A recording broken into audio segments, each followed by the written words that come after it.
से नहीं हूँ, एजुकेशन के फील्ड से नहीं हूँ। मैं एक कलाकार हूँ, एक आर्टिस्ट हूँ, एक क्रिएटिव इंसान हूँ। और आप लोग बेहतर जानते हैं एजुकेशन के बारे में। इतने साल से आप एजुकेशन चला रहे हैं। पिछले कुछ साल से मेरा अनुभव हुआ है, चूंकि मैंने कुछ फिल्में की हैं। एक फिल्म थी तारे ज़मीं पर, और अभी हाल ही में मेरी जो फिल्म आई है 3 इडियट्स, ये दोनों फिल्में एजुकेशन के टॉपिक पर हैं। तो लिहाजा मैं इस वजह से मैंने काफ़ी रिसर्च की एजुकेशन के ऊपर, और कुछ चीज़ें मेरे सामने आई हैं और वो चीज़ें मैं आपके सामने रखना चाह रहा हूँ। आज यहाँ पेरेंट्स हैं, एजुकेटर्स हैं, टीचर्स हैं, बच्चे भी हैं। हो सकता है पता नहीं मैं कितना सही बोल रहा हूँ, गलत बोल रहा हूँ, लेकिन मेरे कुछ विचार हैं जो मैं आपके सामने रखना चाहूँगा एजुकेशन से जो जिनका संबंध है। और वो ये कि सबसे पहले तो हर बच्चा खास होता है। ये मैंने डिस्कवर किया अपने रिसर्च में। हर बच्चा खास होता है। हर बच्चे में, हमारी तरह, आपकी तरह और हमारी तरह, हर बच्चे में कुछ ना कुछ काबिलियत होती है, कुछ ना कुछ कमजोरी होती है। मुझ में भी कमजोरी है, काबिलियत है। आप में भी कुछ ना कुछ काबिलियत और कमजोरी है, और हर बच्चे में कुछ ना कुछ कमजोरी और काबिलियत होती है। और हमें as parents, as elders, as education system, हमें हर बच्चे की खासियत को पहचानना है, उसे मदद करनी है। उसकी क्या खासियत है, उसका क्या दिल चाहता है, उसे किस चीज में खुशी मिलती है, वो हमें उसको हेल्प करना है कि हम उसको वो ढूंढ सके, और उसमें हमें सपोर्ट करना है। और जो उसकी कमजोरी है उसमें हमें उसको सपोर्ट करना है। मुझे अक्सर एजुकेशन इंस्टीट्यूट्स मुझे बोलते हैं कि हम हमारे स्कूल में सारे बच्चे पास होते हैं, हमारे स्कूल में सारे बच्चे फर्स्ट आते हैं, या हम जो बोर्ड एग्जाम है उसमें हमारे सारे बच्चे पास होते हैं। मुझे एक सवाल पूछना है कि हमारे कितने बच्चे खुश हैं? सबसे बड़ा सवाल मेरा ये है, how many of our children are happy? और वो जो हैप्पीनेस क्वोशेंट है ना, वो मेरे लिए सबसे अहम है। क्योंकि देखिए, पढ़ाई लिखाई तो हम सीख ही लेते हैं। जब मुझे कोई चीज सीखनी होती है तो मैं कुछ ना कुछ करके सीख ही लेता हूं। हमारी फिल्म 3 इडियट्स जब रिलीज होने वाली थी, रिलीज से पहले हमने कई स्क्रीनिंग्स रखे थे, टेस्ट स्क्रीनिंग जिसको हम कहते हैं, जिसमें कि हम ऑडियंस, जैसे आप लोग हैं, उनको बुलाते हैं, फिल्म दिखाते हैं, उनसे पूछते हैं कि फिल्म कैसी लगी। ऐसे एक टेस्ट स्क्रीनिंग हमने किया था बंबई में। एक फैक्ट्री में कारीगर लोग काम करते हैं, तो करीब 25-30 कारीगर आए थे उस स्क्रीनिंग में। स्क्रीनिंग के बाद उनका एक कारीगर था, उसने मुझसे एक सवाल पूछा। उसने मुझसे ये पूछा, आप लोगों ने फिल्म देखी है 3 इडियट्स? उसमें उसने मुझे एक सवाल पूछा जो बहुत कमाल का सवाल था।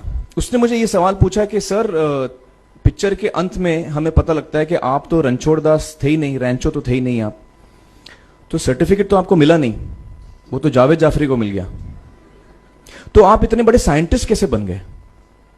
इतने बड़े पेटेंट्स, 400 पेटेंट्स, जापानी लोग आपके पीछे पड़े हैं, तो आपको सर्टिफिकेट तो मिला नहीं, तो आप इतने बड़े साइंटिस्ट कैसे बन गए? बहुत ही अहम सवाल है ये, बहुत ही इंपॉर्टेंट सवाल है। और ये जो मुद्दा है उसके हार्ट में जाता है ये, कि जब मैं एग्जाम के लिए रट के जवाब देता हूं और वो जवाब में मुझे नंबर मिलते हैं और मैं पास हो जाता हूं, तो मेरे हाथ में एक पर्चा आता है जो मुझे कहता है कि मैं पढ़ा लिखा हूं। लेकिन वाकई में पढ़ा लिखा हूं या नहीं, ये अभी तक हमको श्योर मालूम नहीं है। लेकिन जब आप नॉलेज चाहते हैं कि आपको मिले, विद्या मिले आपको, तो फिर वो कागज का मायने कुछ होता नहीं है। तो मैंने उसको जवाब में 2 सवाल पूछे। मैंने बोला उसको कि भैया, आपको क्या लगता है मैं अच्छा एक्टर हूं? उसने बोला हाँ, देश भर में आप सब लोग मानते हैं आपको, आप अच्छे एक्टर हैं। मैंने उससे कहा कि भैया, मेरे पास कोई सर्टिफिकेट नहीं है जो कहता है कि मैं अच्छा एक्टर हूं। मेरे पास कोई कागज नहीं है जो मुझे बोलता है कि मैं अच्छा एक्टर हूं।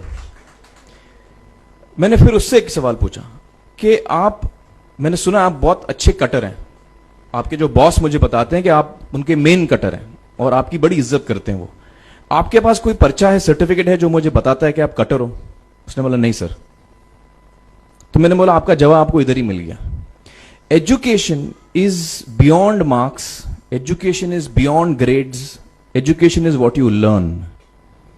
और मेरी इच्छा है कि हिंदुस्तान में हम एजुकेशन को इस नजरिए से देखें कि हम अपने बच्चों को वाकई शिक्षा दें। और शिक्षा हम खुशी से दें, क्योंकि शिक्षा में सिर्फ ज्ञान नहीं होता, शिक्षा में एक और चीज मिली हुई होती है, वो ये है कि हम अपने बच्चों को डेवलप करते हैं एज ह्यूमन बींग्स। आगे चल के वो जिंदगी में अच्छे इंसान बने, आगे चल के वो अपने पैरों पे खड़े रह सकें, आगे चल के वो इज्जत की जिंदगी जी सकें, आगे चल के वो दूसरों के बारे में ध्यान रखें, आगे चल के वो किसी के चेहरे पे मुस्कुराहट ला सकें, आगे चल के वो किसी की मदद कर सकें। This is what we should develop of our children. ये मेरी फीलिंग है। मैं जहां भी देखता हूं, ये मेरे साथ भी हुआ है जब मैं छोटा था। जब से हमारे बच्चे छोटे होते हैं, जब से बच्चे पैदा होते हैं, बच्चा घर आता है, हम बच्चे को पूछते हैं भाई मार्क्स कितने मिले, फर्स्ट आया कि सेकंड आया? वो बोलता है सेकंड। सेकंड आया तो अरे फर्स्ट नहीं आया, डांट पड़ती है उसको। जो बोलता है मैं 10th आया तो उसकी तो हालत ही बुरी हो जाती है। बच्चे को लगता है यार ये फर्स्ट आना बड़ा जरूरी है। उसको रेस में हम पूछते हैं तुम रेस में फर्स्ट आए कि सेकंड आया? में हम उसको बचपन से, जब से वो केजी लोअर केजी में होता है, जब लोअर केजी में रेस होती है, चमचा मुंह में लगा के उसमें नींबू डाल के भागते हैं। उसमें भी हम बच्चे को पूछते हैं अरे मेरा बेटा फर्स्ट आएगा, ला ओ बेटा मेरा फर्स्ट आना, मतलब पेरेंट्स चिल्ला रहे हैं बेटा भागो, मतलब नींबू लेके भागो। तो उसमें होता क्या है कि बच्चे को लगता है कि यार ये बड़ा जरूरी है। मेरे पेरेंट्स को हमेशा, मेरे पेरेंट्स मुझे एक ही सवाल पूछते हैं, मैं फर्स्ट आया कि नहीं। उसके जहन में ये बात बैठ जाती है कि मेरे को अव्वल आना है, मेरे को कंपीट करना है, मेरे को बाकी लोग से आगे निकलना है। टीचर्स भी यही सवाल उसको पूछते हैं आमतौर पे, मेरे साथ हुआ है। होता क्या है कि जब वो बच्चा 21 साल का होता है तो वो बड़ा सेल्फिश हो जाता है, और उसको सेल्फिश हमने बनाया, हमारे सिस्टम ने बनाया। वो अपने बारे में सोचता है और किसी के बारे में नहीं सोचता है, क्योंकि यही हमने उसको ट्रेन किया बचपन से। बचपन से हमने उसको यही ट्रेन किया कि बेटा तुम पहले आना, बाकी सब लोग को भूल जाओ।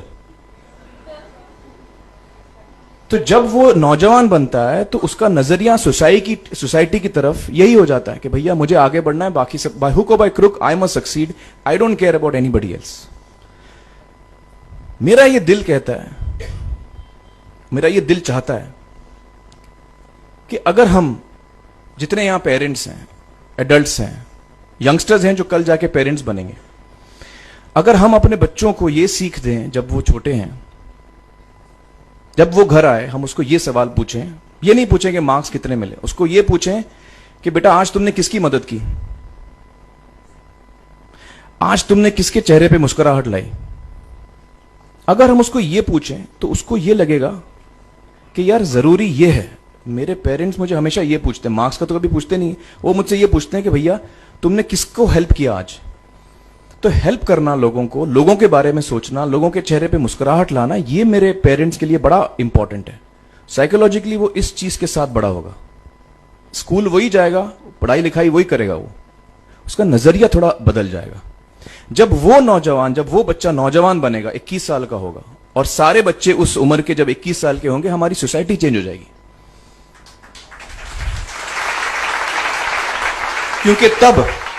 क्योंकि तब हमारी सोसाइटी में ऐसे नौजवान होंगे जो खुद के बारे में नहीं सोच रहे, दूसरों के बारे में सोच रहे हैं। तो मुझे लगता है कि सबसे बड़ी चीज जो हमारे एजुकेशन सिस्टम में मैं देखना चाहूंगा, जो मैंने अपने स्कूल लाइफ में नहीं देखी, कि हमको ये अहमियत इस पे दी जा रही है कि हम अपने आसपास के बच्चों को कितना हेल्प कर रहे हैं।